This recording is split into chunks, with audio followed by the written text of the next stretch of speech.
Would you like a short list of the people that Rupert Lowe believes have ruined Britain? Oh, yes, okay. Some of these you're going to expect, some of these you're really not. Okay, the police.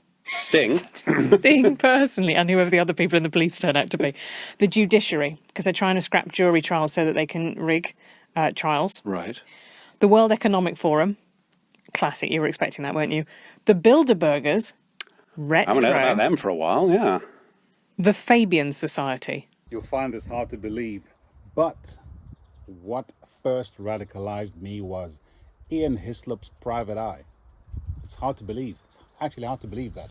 When I first came to this country, familiar with Great Britain because I'd read The Famous Five by Enid Blyton and other books like that.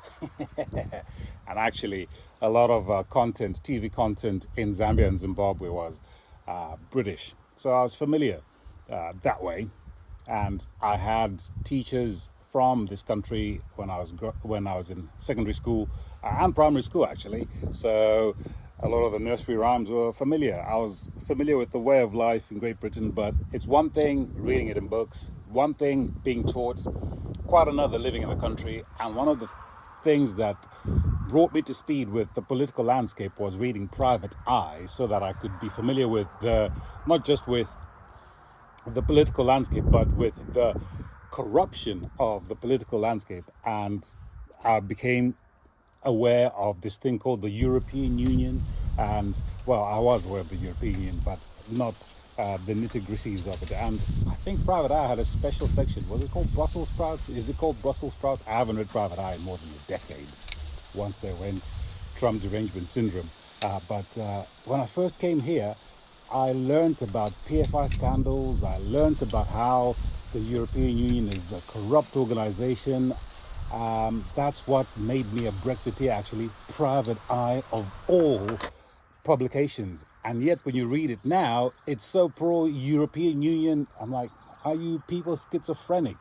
Make up your mind. Do you hate the EU or don't you hate the EU? Or do you do this and see where the wind's blowing so that you can then make up your mind? Ian Hislop is so pro-EU.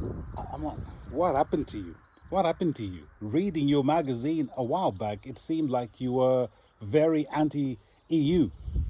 Private Eye have now got a YouTube channel and they're on Instagram, and one of their latest videos just shows how far the rot has gone.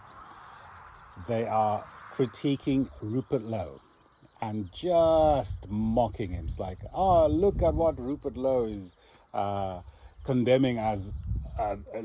look at what Rupert Lowe has said is the cause of all the rot in Great Britain. The Fabian Society. Ha, ha, ha, ha. It's this society whose symbol is a wolf dressed in sheep's clothing. It's like... Okay. Yes, Jane, the correct look. The Fabian Society... This is not the fans of the model Fabio. They're always getting each other's posts. It's a nightmare. Can you just remind our listeners who the Fabian Society? Yeah, Labour think tank. He says every Labour MP is a member. It's actually about a quarter of them. Right. Keir Starmer is a member, but it's essentially it's a Labour think tank. And he says their logo is a wolf in sheep's clothing, which it's true. It's from the 1920s. They also thought it was kind of awesome, but he presents this as being incredibly sinister. I love a conspiracy theory that's like, they're hiding in plain sight. They put something evil there, and only I have spotted it. Yeah. You wouldn't, would you? No, it's you wouldn't have the wolf in sheep's clothing if you were trying to do evil. It's like, you'd have a fluffy bunny. You'd have a sheep. Yeah. No wolf at all. That's okay. Yeah, if bad guys are actually parading like bad guys, you should be concerned. If a wolf is going around saying, I'm a wolf, but I'm really not. I'm just a sheep, really, but I'm a wolf deep down. Look at me baring my fangs. It's like, don't be concerned. Rupert Lowe, don't be silly. Don't be silly. Fabian Society, nothing to worry about. After all, it's an organization that's more than a century old. It doesn't hold to its founding principles. Perhaps the jury's out. The jury's out on that. I'd personally be more careful about joining organizations that were started in the 1930s. If we were to start parading swastikas and say, don't worry, we may be flying these swastikas, but we don't hold to Nazi ideology. We just like the flag. Surely you'd be wary of me. You'd be like, I'm going to take you carefully. I'm going to take you with a pinch of salt. I might not believe everything you're saying. And how about thinking that the police are to blame for the rot that's happening in Great Britain? Like, I know. How could Rupert Lowe ever think that? How could Rupert Lowe think that the police have contributed to the rot of British society? I mean, he did all that work on the rape gang scandals, how the police were complicit in that, how the judiciary is complicit in that.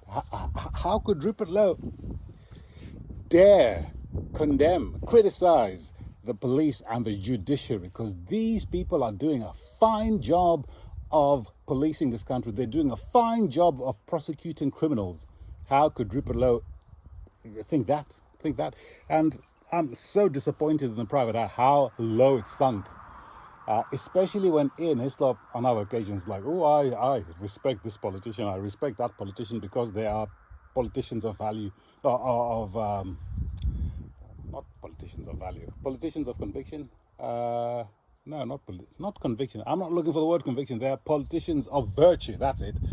They are virtuous politicians because they actually knuckle down and do things. You've been disparaging and scathing about politicians. Can you cheer us up a bit? Tell us British politicians that you admire and are doing a good job. We haven't spoken much about the Lib Dems. There's a politician who's recently elected called Mike Martin, who's spent a lot of time in the army, and now he's campaigning a lot about water. So he's interested in turd of the week stuff. The Lib Dems are filling a funny space in British politics in that they're not really filling it at the moment, but they're potentially filling that space, and I think they're kind of weirdly filling a role that the Conservatives might have traditionally done.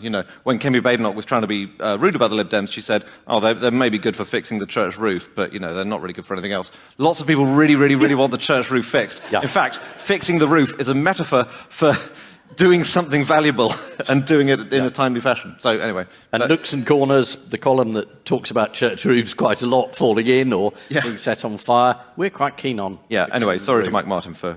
And Helen? Well, I think the place to look is the select committees, because actually that's where you will find people who've maybe come into politics because they're interested in a specific subject. They might not be massively ambitious in the sense of like they've always wanted to be in the cabinet. But actually, if you look at the work that they're doing, I think we talked about it on the podcast before, some of the stuff that they're doing in kind of terms of scrutiny. I mean, even things like if you watch the post office drama, you will find that the MPs were very involved with that story. There is still a lot of quite unsung work that gets done below the cabinet level. Not recognising the work that Rupert Lowe has done in knuckling down, addressing the scandal. To say scandal is to actually cheapen this monstrosity of a crime that's happened in this country. It's not mere scandal. It's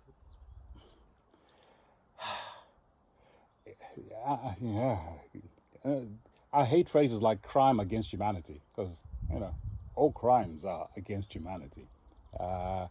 It's just how debased this crime is. It's how depraved it is. It's how heinous it is, and how it's been covered up by the police, by the judiciary, and all efforts to expose it have been hindered. And Rupert Lowe is now spearheading the prosecution, private prosecution of these criminals. And all Private Eye can contribute to the discussion is to say, look at that Rupert Lowe. Look at that Rupert Lowe. What has Private Eye done to pursue justice for these girls? What's the contribution of Ian Hislop to this discussion? I don't know. Perhaps I will be corrected by people that still read Private Eye and tell me that, Uncle Jimmy, you are so wrong. Ian Hislop has been secretly undercover penetrating these rape gangs, and any moment now he's going to do an expose that will go from the bottom of the pile all the way to the top in Westminster, exposing everyone that's implicated in this crime against humanity, for lack of a better phrase. Perhaps that is the case. If that is the case, I wait with bated breath.